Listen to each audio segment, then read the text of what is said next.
بسم اللہ الرحمن الرحیم۔ السلام علیکم۔ جیسا کہ پچھلی قسطوں میں ہم نے دیکھا تھا کہ حضرت موسیٰ علیہ السلام نے گوسالے کو ختم کیا اور گوسالہ کے پوجنے والے بھی اپنے انجام کو پہنچے۔ اس کے بعد قارون نے زکوٰۃ دینے سے انکار کر دیا تھا۔ تو چلتے ہیں بقیہ قصے کی جانب اور دیکھتے ہیں قارون کا انجام کیا ہوا۔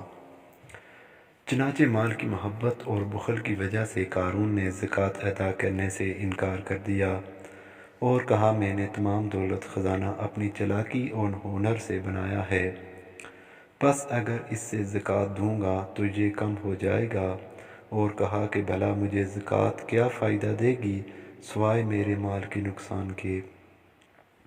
حضرت موسیٰ علیہ السلام نے اسے سمجھانے اور پیغام حق پہنچانے میں لگے رہتے، اور دوسری جانب قارون کے چاپلوس بھی اسے انکار زکوٰۃ پر ابھارتے رہتے۔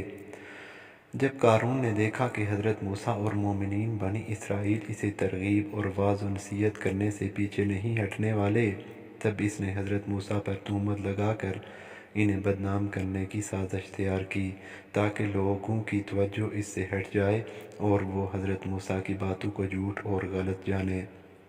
تب اس نے ایک روز مصر کے ایک خوبصورت عورت کو اپنے محل میں بلایا، جو خوبصورت ہونے کے علاوہ غریب اور ضرورت مند بھی تھی۔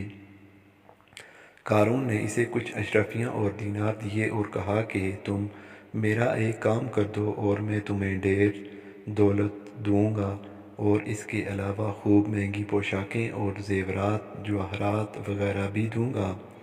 چنانچہ تمہیں بس یہ کام کرنا ہے کہ جس وقت موسیٰ اپنی قوم کو وعظ و نصیحت کر رہا ہو اور انہیں ہدایت کا پیغام سنا رہا ہو، تب تم وہاں جا کر لوگوں سے کہہ دینا کہ موسیٰ تو میرا عاشق اور یار ہے اور میرے ساتھ سوتا ہے اور زنا کرتا ہے معاذ اللہ۔ چنانچہ اگر تم ایسا کرو تو میں تمہیں خوب خوش کروں گا مال و دولت وغیرہ سے۔ چنانچہ اس عورت نے حامی بھر لی۔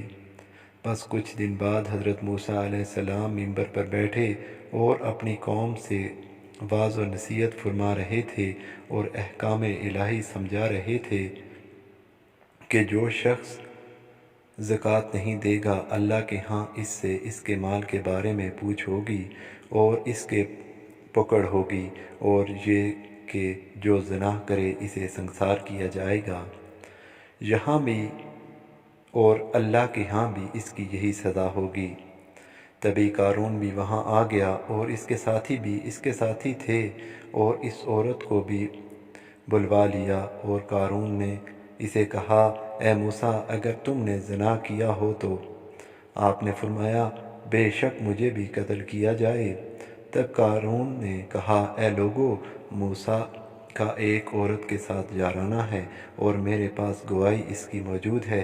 پس اس عورت کو بلایا گیا اور قارون نے کہا بتاؤ ان لوگوں کو موسیٰ کی اصلیت کے بارے میں۔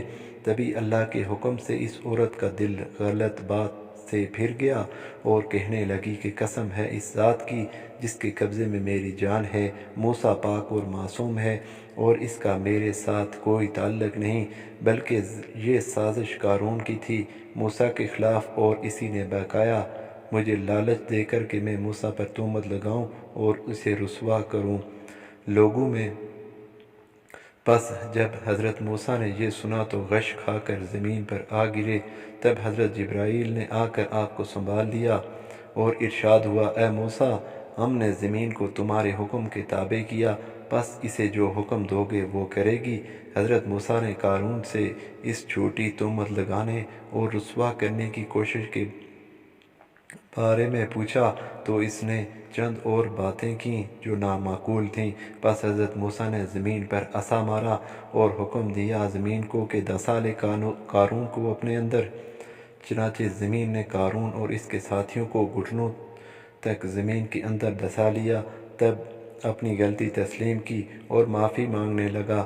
تب حضرت موسیٰ نے زمین کو دوبارہ حکم دیا تو زمین نے اسے کمر تک اپنے اندر دھسا لیا۔